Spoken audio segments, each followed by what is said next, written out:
तो न कवचम नरगला स्तोत्रम टीकम च न रहस्यकम, कुछ भी और पढ़ने की जरूरत नहीं है, उसको बिना पढ़े ही आपको जो चंडी पाठ का जो फल है वो प्राप्त हो जाएगा।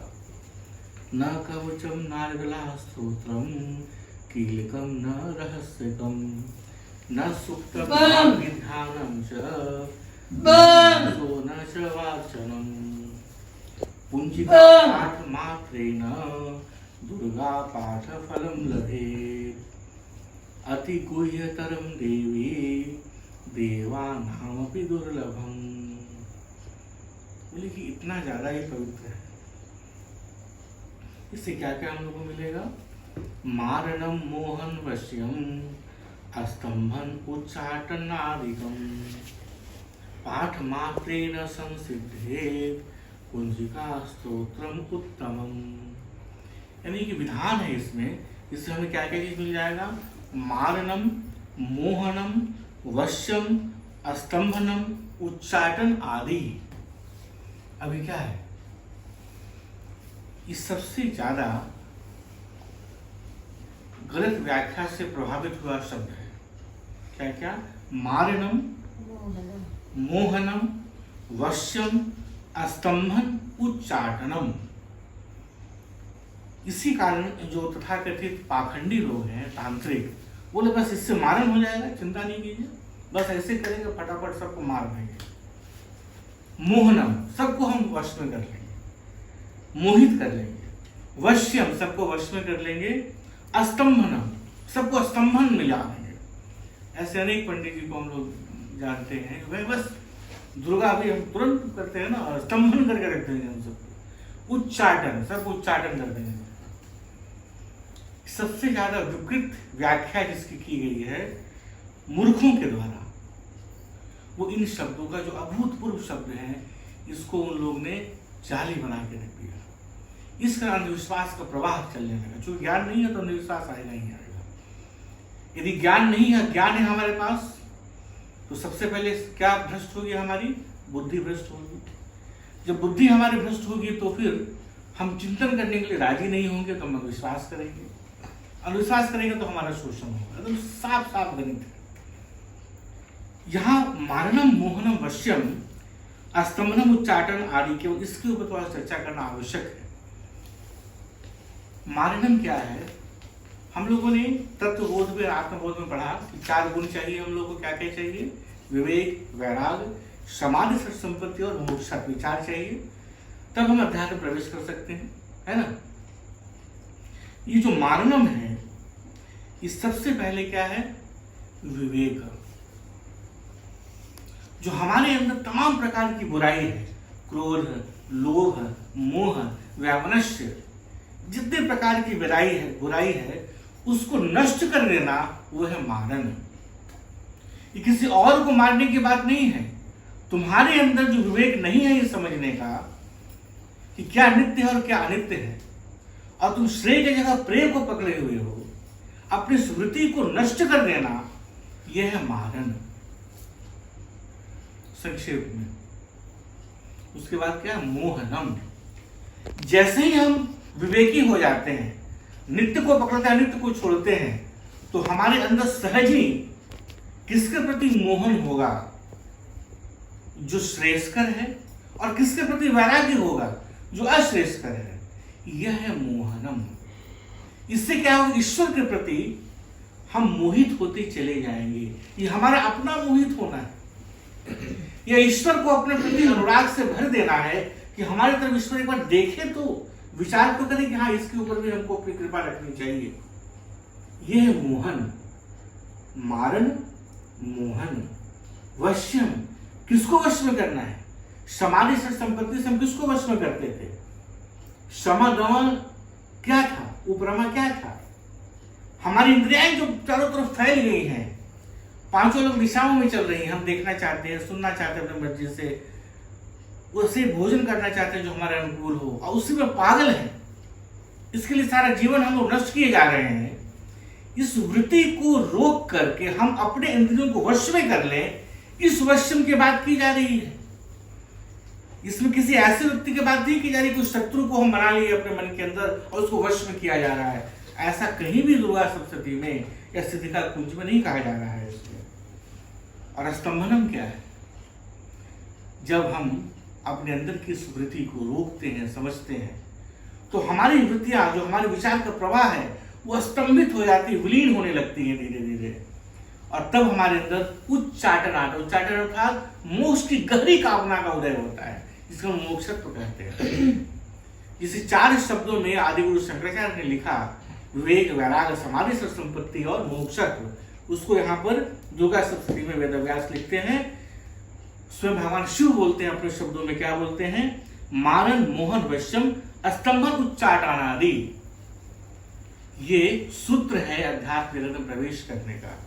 ये कोई ऐसी काली जादू वाली चीज नहीं है कि इसको सीख लेंगे, किसी को मार देंगे, किसी को मोहित कर लेंगे, वश में कर लेंगे, या स्तंभन कर देंगे, उच्चाटन कर देंगे। ऐसा बिल्कुल भी नहीं है। अब हम लोग सीधे मंत्र में आते हैं। ये बड़ा विचित्र है।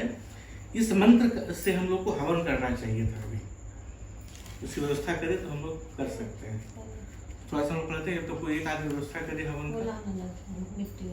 इस मंत्र को पहले एक बार पढ़ते हैं, फिर थोड़ा सा इसका अर्थ बताएंगे, फिर हम लोग करेंगे, है ना। ओम ऐं क्लीं चामुंडाय विच्चे। ओम ऐं क्लीं।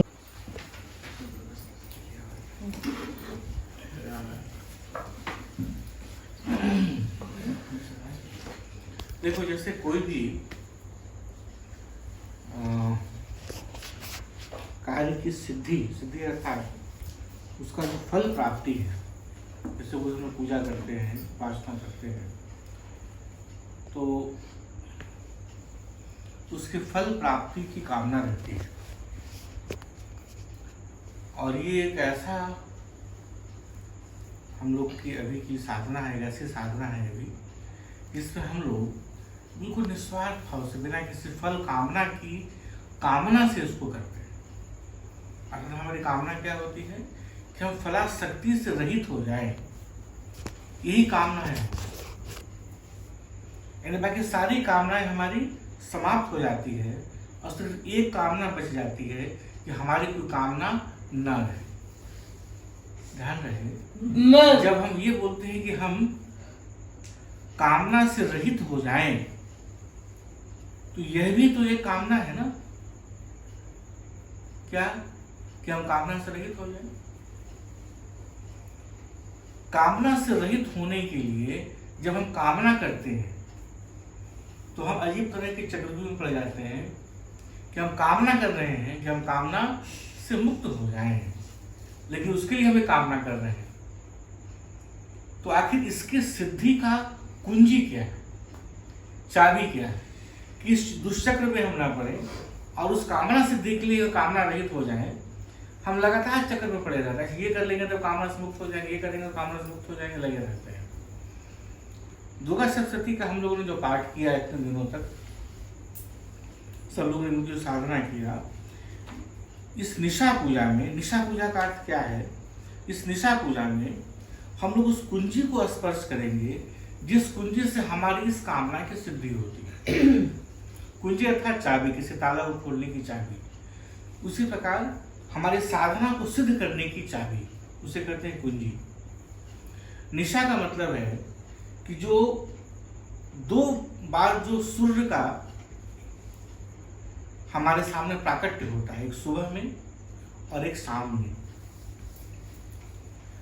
जैसे ही रात्रि काल में, संध्या के समय जैसे ही सूर्य डूबता है, उसी निशा प्रारंभ होती है, और जैसे सूर्य निकलता है निशा समाप्त हो जाती है। हमारे पूरे जीवन में क्या ऐसा ही नहीं है? जैसे हमारे पास अज्ञान में हम प्रवेश करते हैं, अर्थात हमारी चेतना विलुप्त होती है, लगता है कि डूब गई, जबकि डूबती नहीं। लेकिन सूर्य का वो जो ज्ञान है, जो ज्ञान का प्रतीक है सूर्य, जैसे हमारे पास से चला जाता है, वैसे हमारे जीवन में भौतिक संसार का ज्ञान प्रारंभ हो जाता है, और तब तक चलते रहता है जब तक कि पुनः हमारा सूर्य का उदय ना हो जाए सुबह में। यदि हम इस अंधकार के बीच में समझ जाते हैं कि हमें सूर्य चाहिए ही चाहिए, तो वैसी अवस्था को हम कहते हैं कि हमने इस बीच की इस निशा को, उस जीवन को हम लोगों ने अपना पूजा बना लिया, अपनी अर्चना बना लिया। इसलिए ये महानिशा इस बात का प्रतीक है कि हम अपने पूरे जीवन को एक पूजा, एक उपासना बनाकर रखेंगे। उसमें एक हवन की थोड़ी सी व्यवस्था हम लोग कर लेंगे। तो इसमें श्री दुर्गा कुंजिका स्तोत्रम है, कितने पेज पर? 230 पर है ना? 230 पर। इसे कहा गया सिद्ध कुंजिका स्तोत्रम। भगवान शिव कहते हैं पार्वती जी से कि मैं ऐसा कुंजी दे रहा हूं, मैं उसी चाबी दे रहा हूं जिससे तुमने जो दुर्गा सप्तशती का पाठ किया है वो यांत्रिक नहीं रह जाएगा। यदि तुमने इस कुंजी को समझ लिया तो तुम मुक्त हो जाओगे, तुम्हें सारी सिद्धियां मिल जाएंगी जो दुर्गा सप्तशती से तुम्हें मिलना चाहिए। इसलिए उसको पुनः पुनः पढ़ करके हम लोग को समझना पड़ेगा कि आखिर इस दुर्गा सप्तशती में जो दुर्गा माँ का शब्द का उपयोग किया गया है वो क्या है, कैसे। बेटा तुम लाई नहीं डायरी, तुम लिखे थे। स्वयं भगवान शिव इसी में आगे बताते हैं, जैसे हम कहाँ से बोल रहा है वो व्यक्ति, उसके बाद को समझने के लिए उसको आगे आता है ना। एंकारी सृष्टि रूपाय, एंकारी सृष्टि रूपाय, एंकारी प्रतिपालिका, एंकारी प्रतिपालिका। ओम के बारे में हम लोग जान चुके हैं। अब वो ओम जो निराकार है, हम लोग कैसे अपने मन की चेतना को ऊपर ले जाना प्रारंभ किए कि हम लोग पहले देखने लगे हर जगह परमात्मा व्याप्त है, लेकिन जो निराकार सब जगह व्याप्त है उसको जो आकार के रूप में हम देखना आरंभ किए। सबसे पहले क्या है, आप लिखिए ओम ऐंग, एकार आया, ए आया, ओम ऐंग। उसके बारे में भगवान शिव बता रहे हैं कि क्यों हम लोग यहाँ पर लिख रहे हैं। ऐंग का मतलब क्या है, बोले एंकारी सृष्टि रूपाय, एंकारी सृष्टि रूपाय, यानी कि वही जो ओंकार है वही सृष्टि के रूप में परिवर्तित हुआ। यानी कि हम जब भावना कर रहे हैं तो क्या कर रहे होंगे, सबसे पहले ओम लाए अपने अंदर। परमात्मा जो सब जगह व्याप्त है, निराकार है, निर्गुण है, सब जगह व्याप्त है, वही इस सृष्टि के रूप में अव्यक्त हो रहा है। आगे हिंकारी प्रतिपालिका, हिंकारी प्रतिपालिका। रिंग किस लिए इस्तेमाल किया जा रहा है यहाँ पर, ऐंग सूचक हो गया कि जो निराकार था सो आकार ले लिया। रिंग किस लिए इस्तेमाल हो रहा है कि आ जाने के बाद वो स्थित है, बना हुआ है, वो अभी विखंडित नहीं हुआ, नष्ट नहीं हुआ। यानी कि पहले वो अस्तित्व में आया, फिर वो अस्तित्ववान बना रहा। पहले जन्म हुआ, फिर वो अस्तित्व में है। कौन है अस्तित्व में, जो ब्रह्म है, जो निर्गुण निराकार परमात्मा है। तो ओम ऐंग का दोनों का मतलब क्लियर हुआ, ह्रीं का मतलब क्लियर हुआ। फिर क्लिंकारी क्या है भाई, क्लिंकारी काम रूपन्ने, क्लिंकारी काम रूपन्ने। अर्थात जो क्लिंकारी है वो तत्व है जिसके कारण ये जगत चल रहा है। किस कारण जगत चल रहा है, काम रूपिणी। हमारे और तुम्हारे अंदर जो कामना है, जो समष्टि की कामना है, उसी कारण तो जगत चल रहा है। जो विचार हमारे अंदर, जो इच्छाएं हमारे अंदर है, ये जो समाप्त हो जाए, जगत का अस्तित्व समाप्त हो जाता है। तुम्हारे अंदर कोई विचार नहीं है, कोई इच्छा नहीं है, तो जगत तुम्हारे लिए अस्तित्वहीन हो जाता है।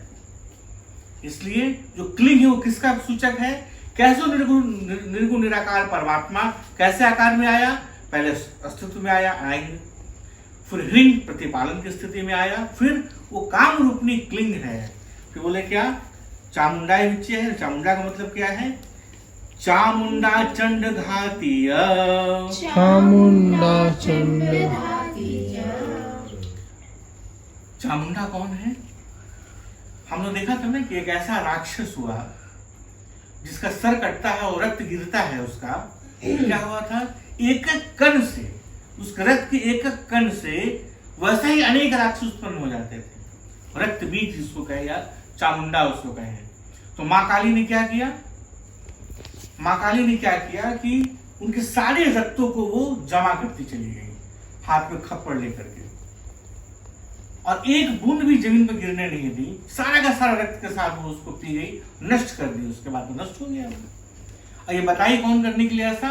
तो स्वयं माता दुर्गा जो चामुंडा को जो भेजी थी काली माता को, उन्होंने कहा कि तुम ऐसे करो तो ये नष्ट हो जाएगा, ये चामुंडा नाम का जो ये है राक्षस है। और माँ दुर्गा ने कहा तब, इसलिए हे माँ काली, तुम्हें आज से लोग चामुंडा के नाम से जानेंगे। चामुंडा क्यों बोलेंगे तुमको? क्योंकि चामुंड नाम के राक्षस का तुमने इस प्रकार से वध किया। कैसे वध किया? कि जो भी उसका रक्त गिरता था, उसको रक्त को गिरने ही नहीं दिया भूमि पर, उसको अपने हाथ के खप्पर में लेकर के उसको पीती चली गई, है ना। इसलिए उनका नाम चामुंडा पड़ा। तो ओम ऐंग ह्रीं क्लीं चामुंडा, हमें चामुंडा का ध्यान करना है। अर्थात चामुंडा कौन है? हमारे तुम्हारे अंदर कौन सा राक्षस है जो चामुंडा कहते हैं हम लोग? तुम अपने जीवन में देखोगे कि जैसे ही तुम घर से बाहर निकलते हो एक इच्छा को लेकर के कि हमको केवल यहाँ से मार्केट जाना है और कुछ नहीं, पापड़ी चाट खा के आना है, या साड़ी लेकर के आना है, या कुर्ता लेके आना है। एक बार भी क्या ऐसा हुआ कि जिस काम के लिए तुम गए हो उसी काम को करके आए हो? केवल तुम जैसे ही वहां गए उसी दुकान में देखते हो अच्छे के साथ ये भी हो सकता है, और उस यात्रा के क्रम में अनेक दूसरे इच्छाओं का जन्म हो जाता है। ऐसा होता है। तुम सोचते हो कि नहीं, हम किसी भी तरह IAS कर जाएंगे, IIT कर जाएंगे, BIT कर जाएंगे, चाहे बस लॉ कर लेंगे, बस जीवन निश्चिंत हो गया। जिस दिन तुम IIT BIT या कोई तरह का नौकरी कर लेते हो, फिर आप शादी कर लेते हैं। शादी के बाद सब ठीक हो जाएगा। अच्छा, फिर बच्चा पैदा कर लेते हैं। अच्छा, फिर सब ठीक हो जाएगा। अच्छा, बच्चा का शादी कर देते हैं, फिर सब ठीक हो जाएगा। ये चक्र चलते रहता है। एक रक्त गिरता नहीं है तुम्हारे अंदर इच्छाओं का, उसी एक इच्छा से अनेक ऐसे चामुंडा उत्पन्न हो जाते हैं। होता है ना। तो हमें क्या करना पड़ेगा कि उस इच्छा को गिरने ही नहीं देना होगा, इच्छा की पूर्ति के पीछे लगना ही नहीं होगा। हमें अपनी साधना से अपने दोनों हाथ में साधना के खप्पर को लेकर, साधना खप्पर क्या है कि मन और बुद्धि के अंदर उसको विलीन कर लेंगे, और केवल साधना नहीं की हमारी कि नहीं, ईश्वर को अर्पित करते हुए हम करते चले जाएंगे। सारा का सारा कर्म किसको अर्पित होगा? तो माँ काली के मुख में, अर्थात माँ काली के चरणों में, अर्थात माँ काली के ऊपर, अर्थात सब कुछ ईश्वर अर्पित होगा, ईश्वर को अर्पित रहेगा। जब ऐसा हम करने लगेंगे तब इसके पहले जो हम लोगों ने समझा था ओंकार क्या है वो हमको समझ में आने लगेगा। तब जो हम भयभीत थे इस पूरे जगत में कि कैसे हम अधिकाधिक सुख प्राप्त कर सकें और अपने सुख को समाप्त होने से बचा सकें, शाश्वत अन्य सुख को हम प्राप्त करें, ये कैसे संभव होगा कि अभय की स्थिति में हम चले आए। तो सबसे अंतिम शब्द का इस्तेमाल करते हैं क्या कि यदि आप ओम कर रहे हैं, ऐं कर रहे हैं, ह्रीं कर रहे हैं, क्लीं कर रहे हैं और चामुंडा का ध्यान कर रहे, अर्थात आप अपनी साधना को ऐसा बना लिए हैं, तब क्या होगा? विच्चे। विच्चे का मतलब क्या बताते हैं? चामुंडा चंद घाटी च ये कारी वरदायिनी।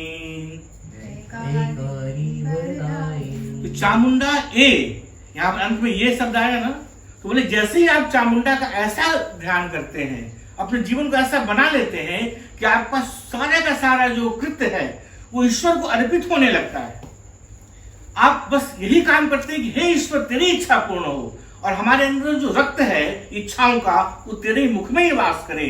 जब ऐसी चामुंडा का ध्यान करते हैं तो वही चामुंडा आपको वर देने वाली, आपको मोक्ष प्रदान करने वाली, परम शांति संतुष्टि संपत्ति से प्रदान करने वाली बन जाती है।